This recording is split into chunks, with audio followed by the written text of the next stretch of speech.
Hello students, welcome back. Today we are going to discuss chemical properties of metals. What do you mean by the chemical properties? Chemical properties means the various type of chemical reactions shown by metals. The first chemical property that we are going to study here is reaction of metal with oxygen, or you can say that air. हवा के अंदर oxygen gas present होती है और metals इसी oxygen gas के साथ react करते हैं और ऑक्साइड्स की फॉर्मेशन करते हैं। तो आपको ये देखने को मिलेगा that most of the metals they react with air, और एयर में भी किसके साथ? ऑक्सीजन गैस के साथ, to form their oxides. Example बच्चों, ये केमिकल रिएक्शन या फिर ये केमिकल प्रॉपर्टी हम क्लास के अंदर देख चुके हैं। मैंने आपको एक एक्टिविटी करवाई थी, बर्निंग ऑफ मैग्नीशियम रिबन। तो आपने देखा होगा मैग्नीशियम रिबन जब फ्लेम के अंदर हीट किया जाता है तो ये जलने लग जाता है और इसमें से एक डैजलिंग फ्लेम, एक बहुत ही ब्राइट कलर की फ्लेम जो है वो निकलती है। तो यहां पर हम लिख सकते हैं magnesium ribbon Burns in air on heating in flame and produces a dazzling flame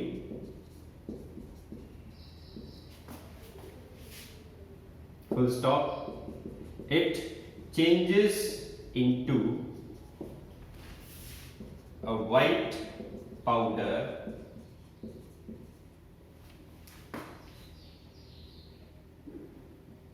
after reaction. इसकी रिएक्शन कैसे लिखेंगे हम?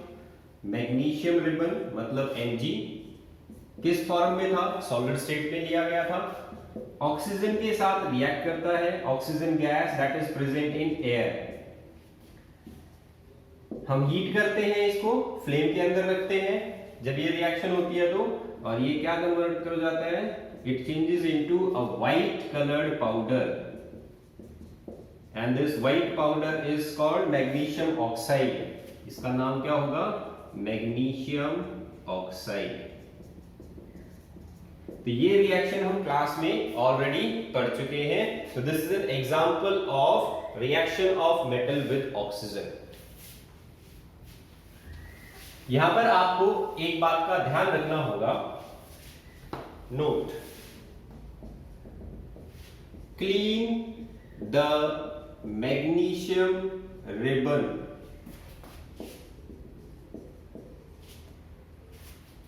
so as to remove the magnesium oxide formed on its surface due to atmospheric action. तो यहां पर एक question पूछ लिया जाता है, इसलिए मैंने ये पॉइंट आपको नोट करवाया।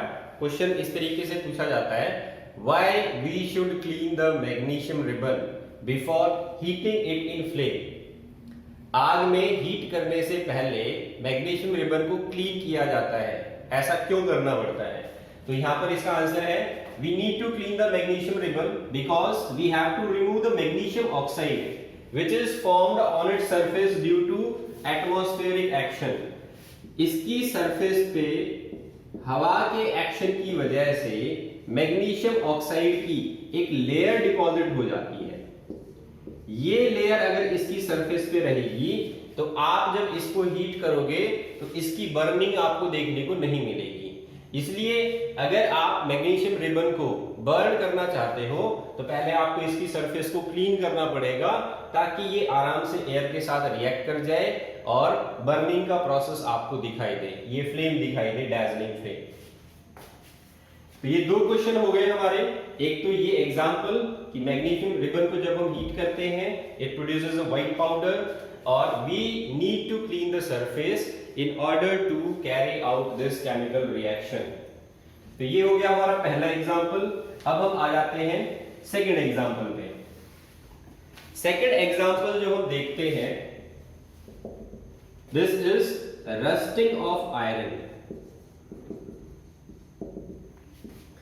बच्चों, हम डेली लाइफ में बहुत सारे ऐसे आर्टिकल्स यूज करते हैं जो आयरन के बने हुए होते हैं, और आयरन जो है ये एयर के साथ और मॉइस्चर के साथ रिएक्ट करके एक ब्राउन कलर का पाउडर बना लेता है, दैट इज कॉल्ड रस्ट। तो हम यहां पर ये लिख सकते हैं कि iron objects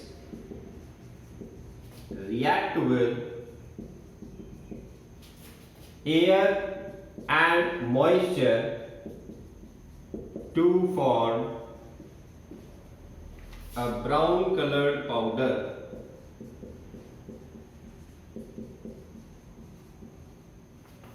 called rust on its surface।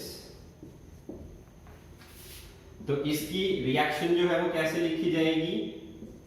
Iron solid form में था, ऑक्सीजन के साथ रिएक्ट करता है, water vapours present in air के साथ रिएक्ट करता है, और क्या बनाएगा? यहां पर बनाएगा Fe2O3.XH2O। फर्स्ट चैप्टर में हम ये फॉर्मूला पढ़ चुके हैं ऑलरेडी।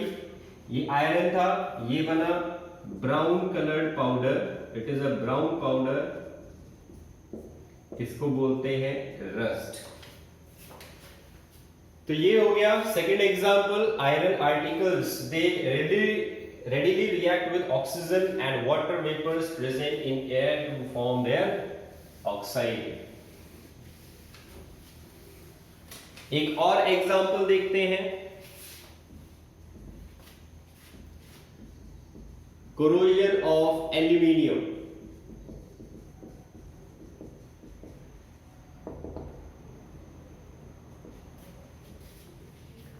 बच्चों, एल्यूमिनियम जो है इसके हम बहुत सारे ऑब्जेक्ट्स जो है वो डेली लाइफ में यूज करते हैं। कुछ वायर्स की फॉर्म में होते हैं, जो ट्रांसमिशन केबल इलेक्ट्रिसिटी पोल के ऊपर यूज की जाती है वो एल्यूमिनियम के वायर से बनी हुई होती है।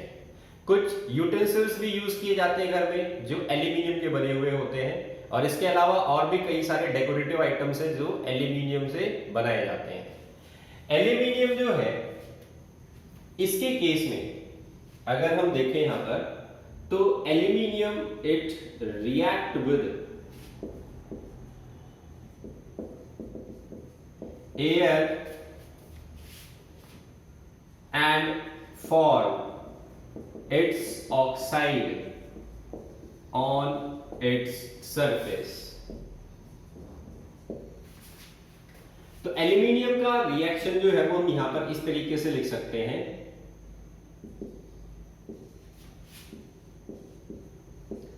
एल्यूमिनियम सॉलिड स्टेट में, ऑक्सीजन गैसियस स्टेट में रिएक्ट करेगा और अपना ऑक्साइड जो बनाएगा इसका फॉर्मूला रहेगा Al2O3। It is a silvery powder. Aluminium का जैसा कलर होता है वैसा ही इस पाउडर का भी कलर होता है, और ये पाउडर डिपॉजिट हो जाता है एल्यूमिनियम की सरफेस के ऊपर। इस केस में क्या होता है, ये जो पाउडर बना था ये इसकी सरफेस से हट जाता है, ये इसकी सरफेस पे जो है वो स्टिक होके नहीं रह सकता। इस वजह से आयरन की रस्टिंग कंटिन्यूअसली चलती रहती है, लेकिन एल्यूमिनियम का जो ऑक्साइड बनता है ये इसकी सरफेस को छोड़ता नहीं है। तो ये पॉइंट आपको नोट करना पड़ेगा यहां पर।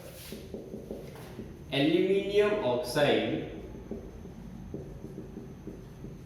फॉर्म्ड ड्यू टू ऑक्सीडेशन या corrosion remains on the surface and protect the metal from further oxidation।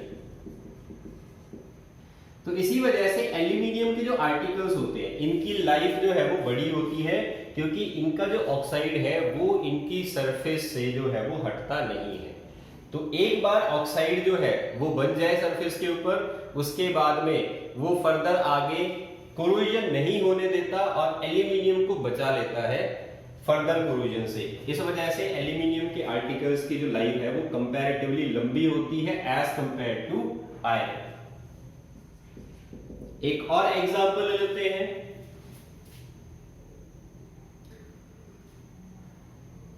Oxidation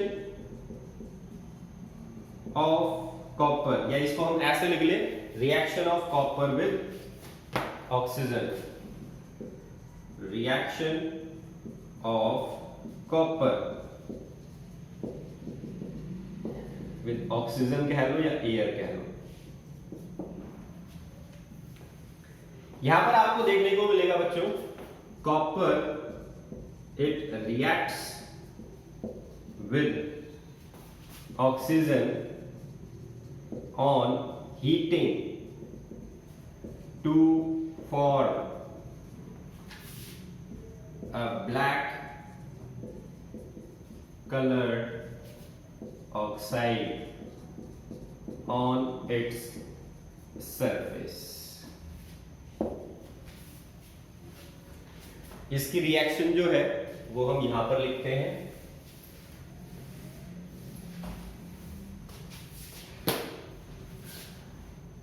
Cu plus O2, oxygen gas और कॉपर सॉलिड, इसको जब आप हीट करोगे तो ये बनाएगा CuO।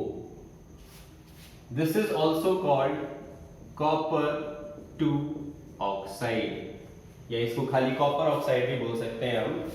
ब्लैक कलर का पाउडर होता है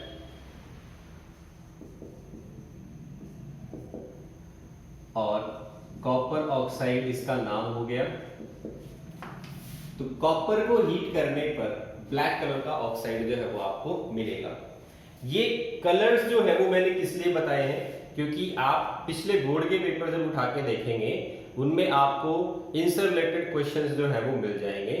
कई क्वेश्चंस जो है वो इस तरीके से पूछे जाते हैं, एप्लीकेशन बेस्ड क्वेश्चन दिया गया, देयर इज अ मेटल ए, ये कोई मेटल था, इसको हमने एयर के अंदर हीट किया तो इसका ब्लैक कलर का कंपाउंड बना, ब्लैक पाउडर बनाया इसने। तो इनडायरेक्टली आपको वो हिंट दे रहा है यहां पर कि ये जो मेटल है ये कॉपर हो सकता है, बिकॉज ब्लैक कलर का ऑक्साइड कॉपर का ही बनता है। तो इस तरीके से क्वेश्चन जो है वो आपको प्रॉपर्टी से रिलेटेड पूछेगा, लेकिन डायरेक्टली नहीं पूछेगा, इनडायरेक्टली पूछेगा, कलर्स की फॉर्म में हिंट देके या मेटल के रिगार्डिंग जो है वो कोई हिंट देके।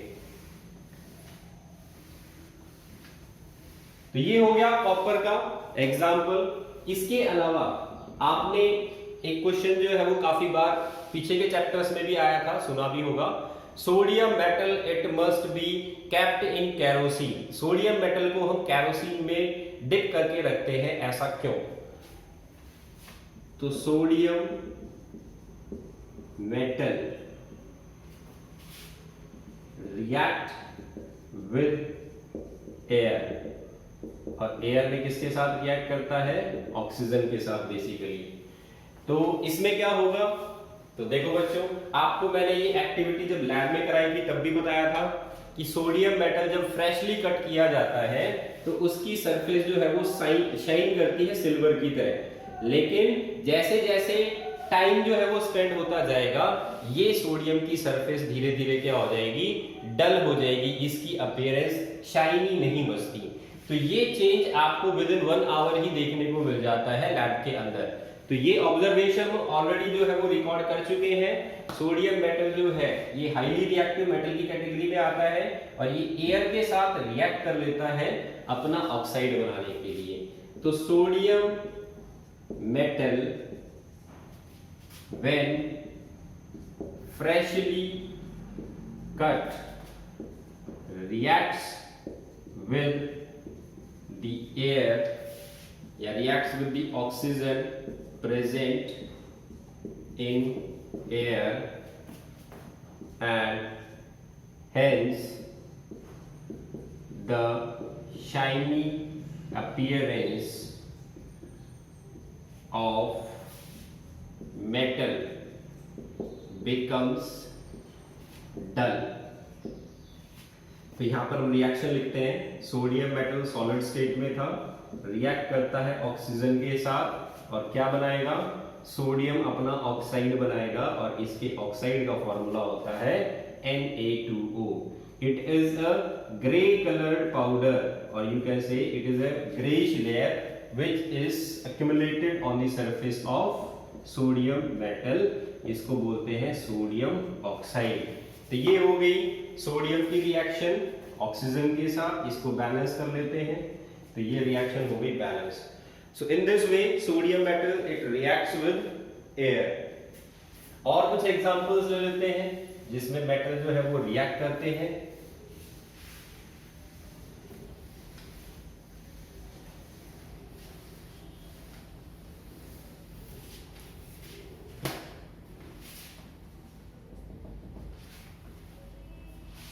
जिंक मेटल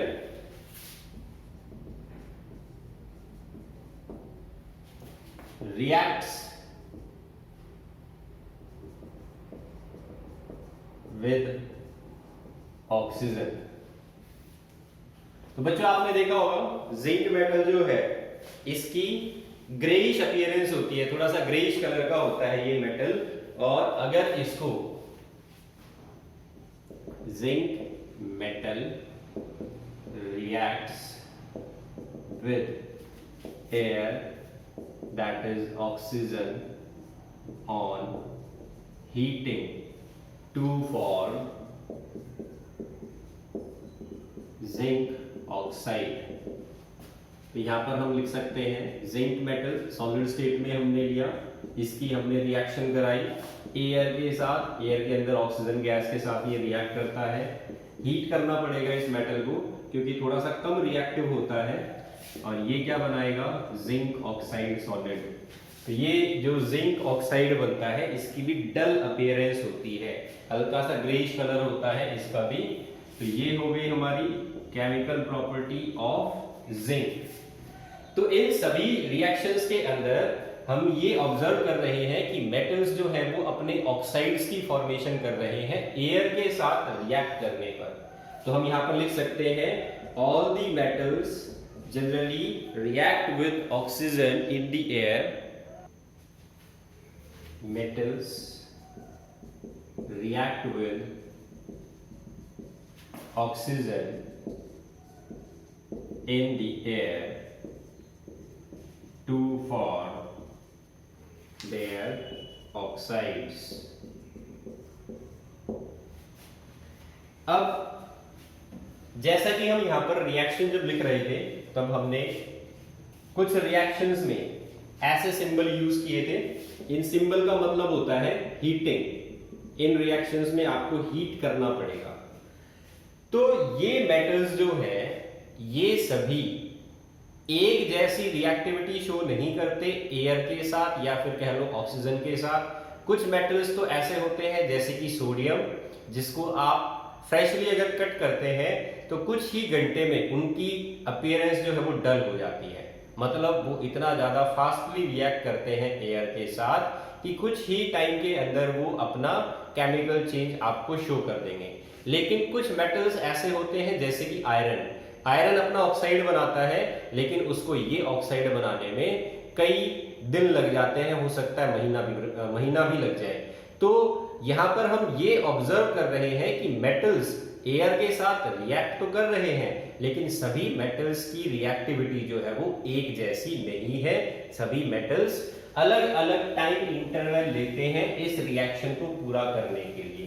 तो ये पॉइंट अब आपको यहां पर नोट करना है। All the metals do not react with air with the same rate. Full stop. Some of the metals react vigorously with air and do not require any heating. Do not require any heating. Such type of metals are highly reactive metals such as sodium, potassium etcetera. तो ये जो metals हैं ये highly reactive होते हैं, इस वजह से ये ऐसा कर पाते हैं, they are able to react vigorously with air. इसके बाद कुछ ऐसे मेटल्स होते हैं जिनको रिएक्ट करने में लंबा टाइम लगता है। Some of the metals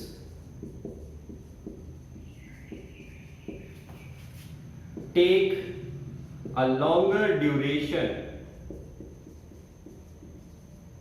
to react with oxygen and form their oxide, such as iron, which can take up to months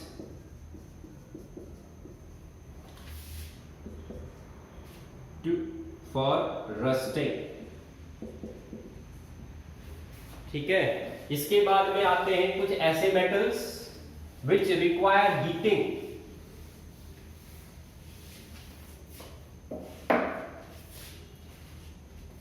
whereas some of the metals react with oxygen on heating due to their less reactivity. Due to their less reactivity, such as copper, तो copper जो है वो जल्दी से oxidise नहीं होता और इसको आप गर्म कर दोगे तो ये रिएक्शन जो है वो जल्दी हो जाएगी। इसके बाद में कुछ ऐसे मेटल्स होते हैं जो रिएक्ट ही नहीं करते, वो मेटल्स कहलाते हैं noble metals. Some of the metals do not react with air on even heating. These are called noble metals. Example: gold, platinum, silver, etc. तो ये हो गए chemical properties of metal, that is reaction of metal with oxygen. कुछ examples हमने discuss किए और इसके बाद में मेटल्स को हम ये कह सकते हैं हमने तीन कैटेगरीज में डिवाइड कर दिया। पहली कैटेगरी जो हाईली रिएक्टिव मेटल्स होते हैं, जो डायरेक्टली एयर के साथ रिएक्ट कर लेते हैं बिना किसी हीटिंग के, इनको बोला जाता है highly reactive metals, for example sodium and potassium. Second category in metals की थी जिन मेटल्स को रिएक्ट करने में थोड़ा सा लंबा टाइम लगता है और अगर इनको हीट कर दिया जाए तो ये रिएक्शन जल्दी हो सकती है। तो इसमें आ जाते हैं आयरन, कॉपर, ऐसे एग्जांपल, जिंक भी इसी में आ जाता है। थर्ड कैटेगरी हमने उन मेटल्स की बना दी जो एयर के साथ रिएक्ट ही नहीं करते, चाहे आप उनको हीट कर लो चाहे आप उनको कूल कर लो। तो ऐसे रिएक्शंस जो है इनको नोबल मेटल्स बोला जाता है और इनको हम ऑर्नामेंट बनाने के लिए यूज करते हैं। एग्जांपल हो गया गोल्ड एंड प्लैटिनम।